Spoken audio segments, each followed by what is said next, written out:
করে করা হয়। আবার স্টাফ যারা তারা নোংরা সিঁড়িতে তারা জুতা পায়ে দাঁড়িয়ে থেকে আবার বলে জুতা খুলে আসো। এখন যারা খুলে আসো বলে তারা নিজেরা পায়ে জুতা রেখে শ্রমিকদেরকে খুলে আসতে বলে। তারা বালু রেখে আসে সিঁড়িতে, আর সেই বালু পাড়িয়ে আবার সাধারণ শ্রমিককে ফ্লোরে প্রবেশ করতে হয়। আবার ফ্লোরে ময়লা থাকলে আবার তারাই গালাগালি করে। এখন বিষয়টা হলো, যে অপরাধগুলো করে সে যদি যেই অপরাধ ধরার ইন্সপেক্টর হয়, তখন বিষয়টা হাস্যকর হয় কিনা। এই পরিস্থিতি শুধুমাত্র এই শিল্প প্রতিষ্ঠানের মধ্যেই খুঁজলে পাওয়া যায়।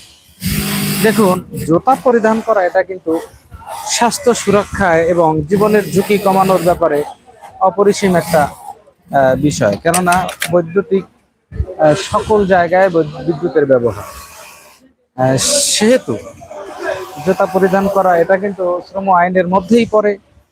এমনকি আন্তর্জাতিক ল যদি আপনারা বিচার বিশ্লেষণ করেন, দেখবেন একটা শ্রমিকের নিরাপত্তার জন্য যে সকল সেফটি ইস্যু সামনে আসে, শু মানে জুতা তার মধ্যে অন্যতম।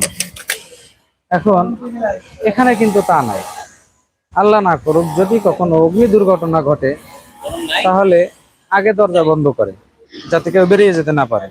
কেন দরজা বন্ধ করে? ওই একটা গার্মেন্টস চুরি হয়ে যেতে পারে, এইটা মনে কইরা। কতটা নোংরা তাদের চিন্তাধারা, চিন্তা করা যায়।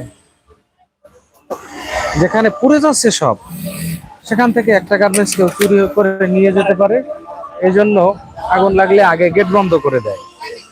আবার সাধারণের জায়গা থেকে চিন্তা করে দেখুন, যখন ফ্যাক্টরিতে আগুন লাগে তখন আপনি আমরা কেউই কি, যে চোর, প্রকৃত চোর, সেও তো চাইবে না যে যেখানে জীবন ঝুঁকিপূর্ণ সেখানে সে গার্মেন্টস চুরি করবে।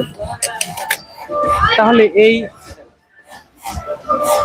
অপরিচ্ছন্ন কথা, এই ন্যারো মাইন্ড দ্বারা